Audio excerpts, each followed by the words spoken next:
This is the CBS Evening News. Dan Rather reporting. Good evening. CBS News has exclusive details tonight of a possible espionage coup by the Soviets. It involves some of this nation's most sensitive nuclear missile secrets. The top secret nose cone of a long-range U.S. nuclear missile is missing. The missile was test-fired in 1987 from California's Vandenberg Air Force Base into South Pacific waters off the Marshall Islands. U.S. officials suspect the Soviets violated the waters of the U.S. friend, sneaked in, snatched, and made off with the nose cone. CBS News Defense Department correspondent David Martin and reporter-producer Howard Rosenberg have been investigating this story for weeks and have this exclusive report. The Pentagon is investigating the loss of a flight data recorder from a test shot of an intercontinental ballistic missile. And officials here acknowledge one possibility is that the Soviets stole it. July 7th, 1987. A Minuteman ICBM blasts off from California on a routine test shot like this over the Pacific. In its nose, a dummy warhead and a package of instruments to collect test data. The data is recorded on board instead of beamed back to Earth, so it can't be intercepted by a Soviet intelligence trawler, which on this day is located about 50 miles from the missile's target, the lagoon at Kwajalein. 30 minutes later, the warhead splashes down, breaking into pieces. Radar pinpoints the splashdown point within 50 to 100 feet. The next morning, 400 pounds of debris are recovered from the bottom of the lagoon and shipped back to the U.S. for analysis. 45 days later, officials at Kwajalein are notified. The instrument package is missing. 4 more searches of the bottom turn up nothing. Pentagon officials say there are 2 likely possibilities. One, that the flight recorder was in fact recovered during the first search of the bottom and somehow lost in the mail when it was shipped back to the U.S. 2, that the Soviets sent a mini-submarine into the lagoon and picked it up before the Americans got there. An espionage coup that would give the Soviets valuable intelligence on one of this country's frontline strategic missiles. Although no one saw or detected a Soviet mini-sub stealing the flight recorder, at least one internal report by the Defense Intelligence Agency concluded that is what happened. Other Pentagon officials say there is strong circumstantial evidence of Soviet intrusions along the string of uninhabited islands which ring the lagoon at Kwajalein. A Soviet sailor's cap, a vodka bottle, a can of insect repellent, and an electrical junction box, all with Russian markings, were found on the islands. Somebody had to put them there, and somebody had to build this lean-to, complete with an antenna strung through the rafters. That somebody may have been a Caucasian spotted by a local policeman on what is supposed to be an uninhabited island. The man fled.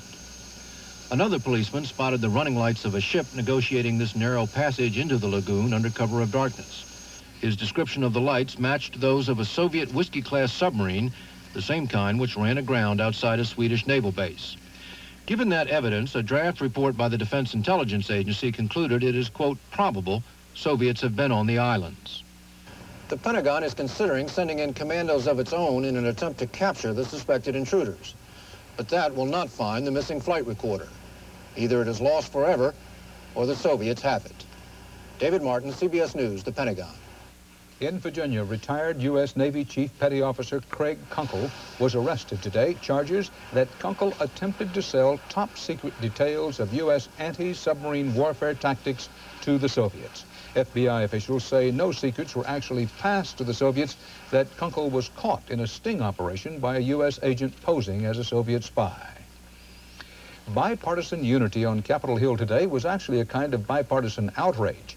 Republicans as well as Democrats expressed shock and anger at what many of them see as President Reagan's bungled mismanagement of deregulation in the savings and loan industry.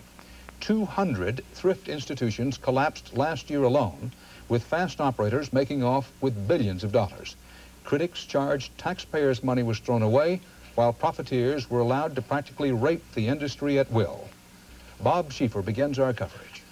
People had no background in this industry. Congress hasn't been this mad in years. Republicans and Democrats alike say the Federal Home Loan Bank Board has wasted billions of dollars in its attempt to bail out the savings and loan industry, and they called recent actions a backdoor raid on the Treasury. They have robbed you blind, and the duty of this Congress is to keep the thievery to a minimum. It is the biggest giveaway I have seen in the federal government since I have been here. The committee is zeroing in on more than $16 billion the board pumped into 75 ailing institutions in December.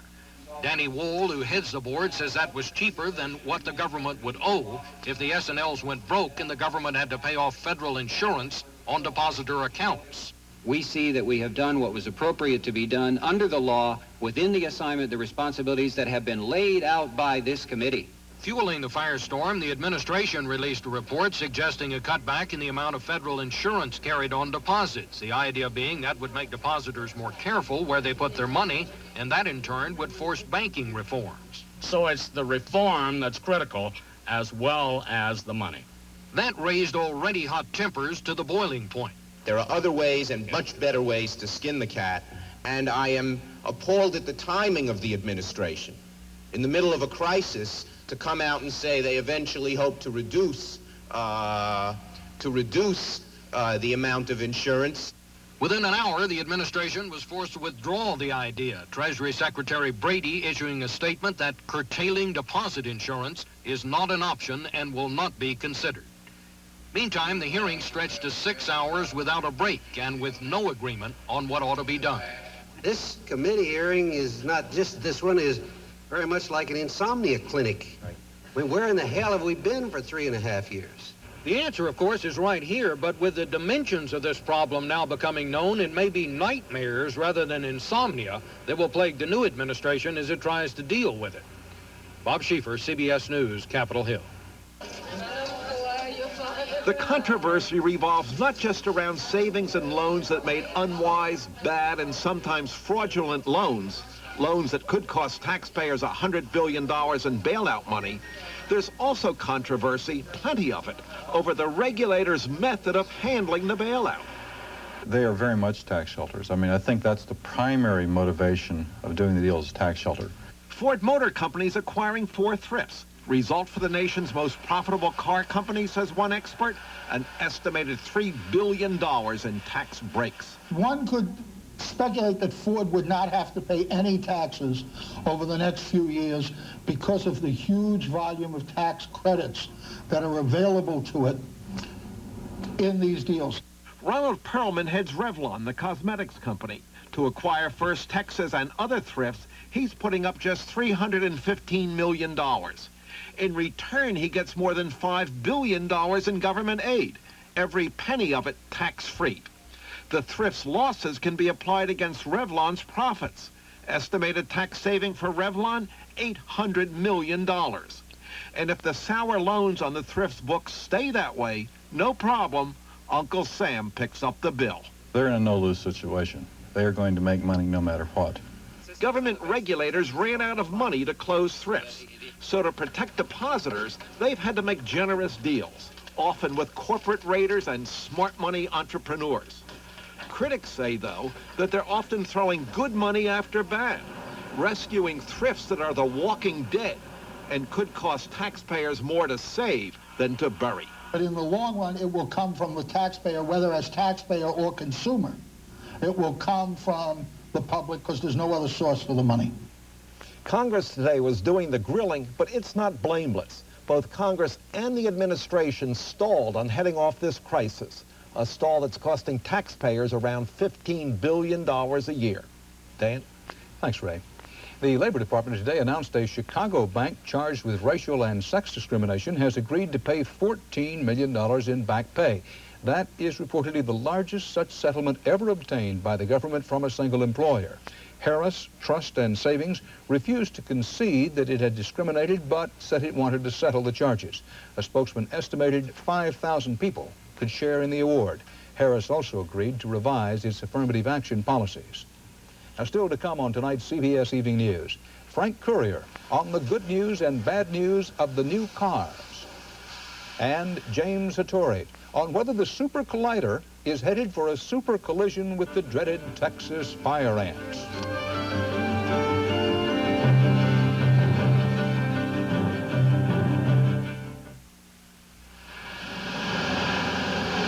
Guess what? There's no bathroom on the bus. Relax. The diarrhea usually comes back. Took the Imodium AD, didn't you? Yeah, but just a little cough. Perfect. New Imodium AD often stops diarrhea with one dose, instead of all those spoonfuls you may need of the leading remedy. I'm in a rest stop. You coming? Nope, I'm fine. New Imodium AD. It can make your first attack of diarrhea your last.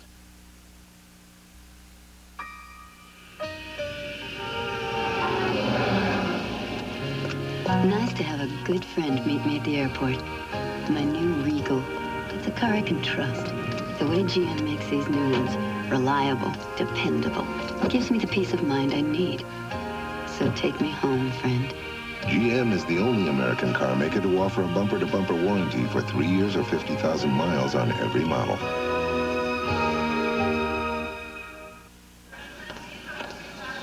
Maybe you missed the article about oat bran in USA Today. Maybe you turned right past the one in Newsweek. And maybe all the other articles about oat bran somehow escaped your attention. But if you'd like to know how oat bran can be important to your health, here's something you should read. A box of Kellogg's Common Sense Oat Bran, with more oat bran than any leading ready-to-eat cereal. New Common Sense Oat Bran, a sensible thing to do.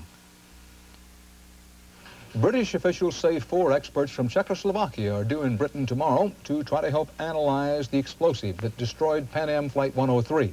It's suspected to be Semtex. That's a high-powered plastic explosive made in Czechoslovakia and reportedly used by terrorist groups. The U.S. government today named the Abu Nidal organization as, quote, the most dangerous terrorist group in existence. That's a quote from a kind of directory of world terrorism published today in Washington. Terrence Smith has our report. Pan Am Flight 103 bomb, 270 dead, terrorism suspected. Rome and Vienna airports, terrorists kill 16. Brighton, England, terrorists bomb a hotel, narrowly missing Prime Minister Margaret Thatcher. There's increasing frustration about how to stem the rising tide of terrorism. But today, in an effort to raise public awareness, the Pentagon produced a first, a 130-page who's who of the world's most dangerous terrorist organizations. I hope that it will be helpful to the general public to be able to see exactly what these different entities are, which are so often referred to in ways that are confusing. The key to combating terrorism is education or consciousness raising among our own people of how insidious and important it is and how it will threaten us for a long time. The book profiles well-known groups like the Abu Nidal organization, spelling out estimated membership, headquarters, political objectives, likely targets, and listing the incidents they've been responsible for. It also lists lesser-known groups like the Tamil Liberation Tigers in Sri Lanka and the Tupamaro guerrillas in Peru. Yasser Arafat's Fatah movement is also included, despite the PLO leader's recent renunciation of terrorism. We are waiting for Mr. Arafat to make good on the declarations that he has made with regard to his position. The Pentagon is producing 45,000 copies for worldwide distribution to U.S. embassies, military installations, universities, libraries, and for sale to the general public. The cost, $71,000, cheap by Pentagon standards, and few are likely to question the value. Terrence Smith, CBS News, Washington. Muammar Qaddafi says he expects to get along better with President George Bush than he has with President Reagan. In an interview Sunday with the Gannett News Service, the Libyan leader said if he can just get through till the inauguration, he expects the White House under Bush to be, quote, very sane, very wise. وينبغي أن ندفن السياسة. Silly and stupid policy of the previous government, previous administration. I think within the next few years things will ease off. إذا ضبطنا أعصابنا لمدة أسبوعين. If we keep control of our nerves for the next 2 weeks, we keep our nerves cool for the next 2 weeks. The Soviet Union has agreed to get all its troops out of Afghanistan by February, but today a Kremlin diplomat said there is a, quote, serious danger that it won't happen by then. The Soviet official blamed the United States for continuing to arm the Afghan rebels. A White House spokesman said the U.S. still expects the Soviets to be out on time.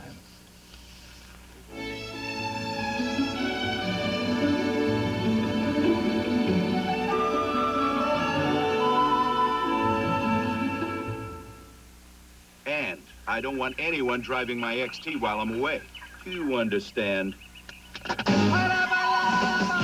The Subaru XT6 has a powerful 6-cylinder engine, computerized full-time 4-wheel drive, and a design which makes it hard to resist. Somebody drove my car. Who was it?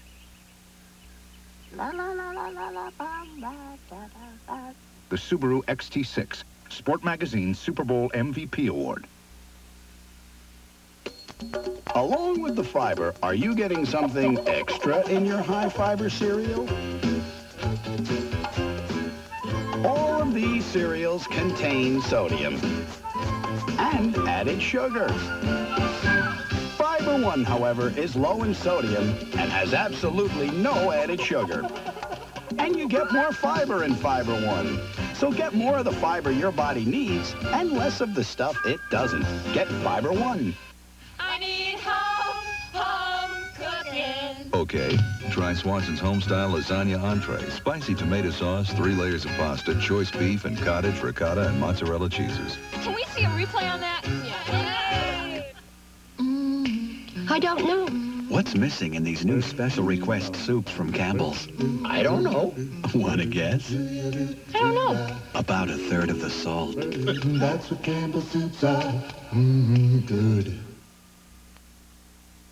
Just over a month after he becomes president, George Bush will travel to Japan for the funeral of Emperor Hirohito. The White House announced tonight that Mr. and Mrs. Bush will head the U.S. delegation at the funeral in Tokyo February 24th. The United States and Canada share as friends the world's longest undefended border. But there are troubled waters between the two nations tonight. That's because of an oil spill that occurred last month when a tug collided with a barge off the Washington state coast. John Blackstone is covering the story of the big spill. The oil that spilled in American waters is now washing up on some of Canada's wildest natural beaches. Residents of Canada's Vancouver Island are outraged. It's just not fair. Canadian government ministers inspected some of the fouled beaches and are considering sending in military men and equipment to help in the cleanup. That's a bird. I counted 40 of them at 800 feet yesterday. Thousands of birds have already been killed, and there are fears that shellfish, seals, and even migrating whales could be threatened. What the hell's going to happen? The gray whales come next month to fill their feet on the bottom here. For more than 2 weeks, cleanup crews have been working along the Washington coast to contain the damage, but stormy seas have turned what first appeared to be a small problem into a big problem. Perhaps the most damaging oil spill ever in the Pacific Northwest. Well, it is the worst oil spill in terms of damage to bird and wildlife. The oil spilled from a barge being towed off the Washington coast just before Christmas. At first, it seemed most of the heavy oil would sink out to sea, but winds and tides have carried the spill onto beaches from Newport, Oregon, halfway up Canada's Vancouver Island. Birds from all along the Washington coast are being taken for cleaning to an emergency bird hospital set up right after the spill. Well, it moves the feathers up and down. It's like brushing your teeth. 300 volunteers have been cleaning birds every day for 2.5 weeks. 3,000 birds have come through the hospital, but so far only 100 have been declared healthy enough to be set free again.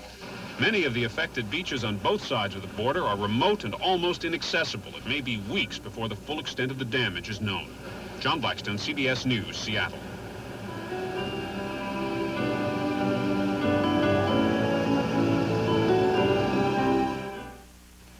June Allyson for Depends. Enjoying life is so much easier when you have the best bladder control protection.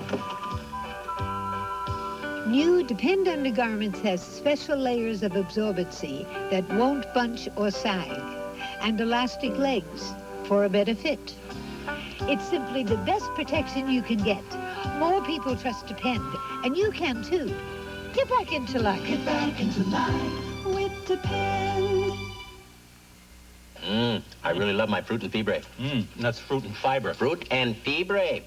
With exotic tropical fruit. Can't you see? It says right there, F-I-B-R-E, fibre. But it's still pronounced fiber. No, mon ami, not within this pact. With romantic tropical fruit, we have sweet pineapple, crispy coconut, banana, and high fibre flakes. Watch my lips. Fiber. Watch mine. Yum, yum. Post fruit and fiber cereal with tropical fruit. Tastes so good, you forget the fiber. With arthritis, there's pain, and then there's pain. For relief, there's aspirin, and then there's Anacin. The Anacin aspirin formula has more medicine than regular aspirin. That's not relief. That's relief. Anacin. phone calls, deadlines, stomach complaints, my job, and Mylanta 2. Double strength Mylanta 2 with nearly double the acid neutralizing power of any leading regular strength brand. Because my life takes Mylanta 2.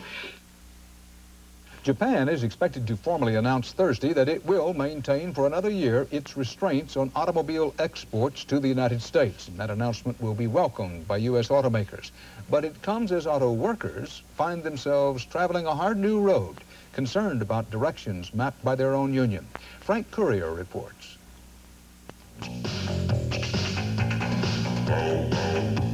Amid the flash and sparkle of the new 1989 models, U.S. automakers are on a roll. With record profits and more horsepower, they feel they've turned the corner after nearly a decade of decline and mediocrity. I think people are going back to buying American, and that's a good thing. But with the rebound of the auto industry comes a growing, restless discontent among many workers who build the cars. Workers frustrated by new management strategies aimed at cutting costs and hiking output, who feel their union is too friendly with car makers. It's the dark side to the new competition. You get older and you slow down, so it's kind of hard to keep up. Speed, line speed. The long hours, the line speed, it's a constant stress. 21-year veteran auto worker Gary Major builds Ford Escorts and is part of the backlash against what some call management by stress. In human costs, it's measured by plant speed-ups, layoffs, and forced overtime. You just feel like, you know, why bother? You almost feel like just giving up. Some of the rank-and-file rumblings center on the so-called Japanese team concept at assembly plants, replacing individual auto workers with group decision-makers. Instead of one worker on an assembly line doing one monotonous job, a team, cross-trained in many skills, functions together, monitoring and critiquing each other's performance, looking for ways to speed output. What management wants is to get, more work out of fewer people at less cost. I don't know how everybody else feels about that, but that is kind of shaky when I know that the guy working next to me is trying to figure out a way to put me on the street so he can keep his job. As far as the team concept, they can stick it.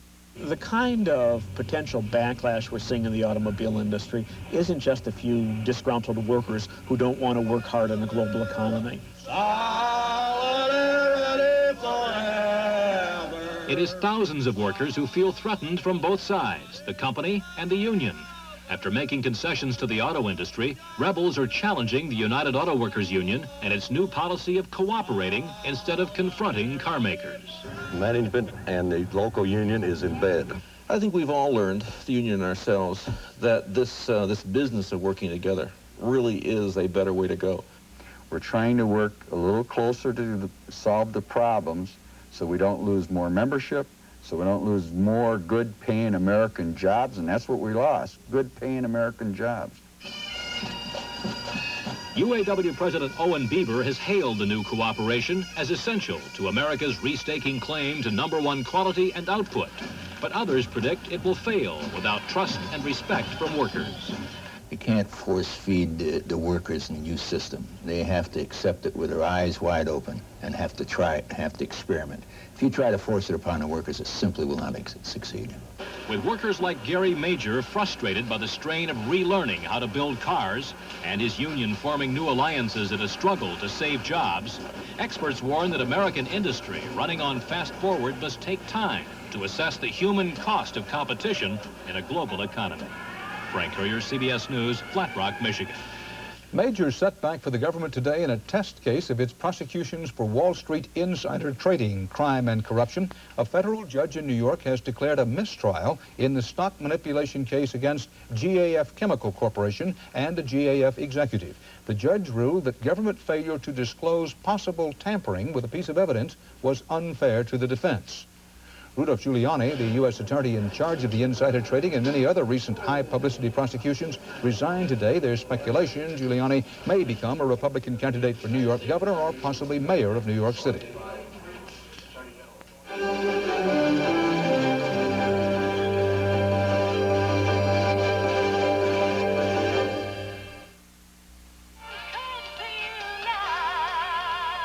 You've been watching me for years now. Don't you think it's time you join me on a Carnival cruise? Come on!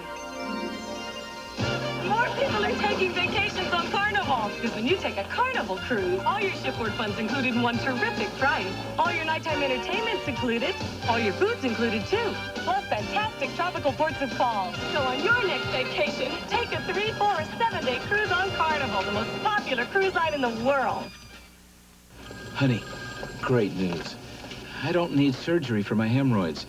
The doctor said they're not that serious. Well, what did he say? He told me to eat right, get some exercise, and when they act up, use Preparation H. Thousands of doctors distribute this hemorrhoidal care guide. It advises a fiber-rich diet, exercise, and for flare-ups, try Preparation H for effective therapy against hemorrhoidal symptoms. Aren't you glad you didn't need surgery? Preparation H, also a new cream. If you're looking for oat bran, all oatmeal is not created equal. One serving of total oatmeal has 10 times the nutrition of old-fashioned Quaker oats. And now, more oat bran, too. Total oatmeal, more oat bran, total nutrition. Gas pain, bloating. Gas-X has the strongest, fastest relief ingredient. Painful gas is like beer bubbles. Add the leading antacid. Add Gas-X. Only Gas-X gets rid of the gas. The strongest, fastest reliever for gas pain and bloating. Gas-X. Will U.S. construction of the world's biggest atom smasher in Waxahachie, Texas, be ruined by one of the world's tiniest critters? Are critics making a mountain out of an anthill? Billions of dollars and thousands of jobs are riding on the answers. James Hattori looks tonight at the science and politics of the superconducting super collider, the fire ants of Texas, and why the state of Illinois is so bugged. The North Texas prairie stretches for countless empty miles, but up close it is filled with pesky fire ants. They're attracted to warm climate and, strangely, fields of electrical energy. So if the government puts its proposed super collider, the world's biggest electromagnet here, North Texas could become as irresistible as a giant picnic lunch. The place is run over with fire ants. Illinois is run over with bitterness after the Fermi Nuclear Lab near Chicago lost in its bid for the super collider. State officials claim politics tilted the decision in Texas's favor. Now they hope the trail of fire ants will lead to reconsideration. I think they should reverse the decision and do the right thing and award it on the basis of merit, not politics. Texas is one of 11 southern states infested with fire ants. They're notorious for invading homes and farms, inflicting painful stings, and even getting into electrical equipment and wiring. Ronnie Mears fixes air conditioners clogged with fire ants. Most of the time, it'll just drop the unit out completely. Texas A&M researchers have proven that electricity attracts fire ants, but they say the super collider won't have much effect on them, and with a little pesticide and planning, the ants won't much bother the super collider. I think it's a lot about nothing. If you know the problems are there, you can deal with the problem. Texans view the controversy as a last-chance ploy to grab their $4.5 billion plum. The fire ant issue is going to have a whole lot less sting than Illinois might hope that it would. Federal officials are aware of the infestation. They say it won't affect their site decision. In the eyes of Texans, the issue is settled. No ifs, ands, or buts. James Hattori, CBS News, Waxahachie. And that's the CBS Evening News. Dan Rather. See you tomorrow. Good night.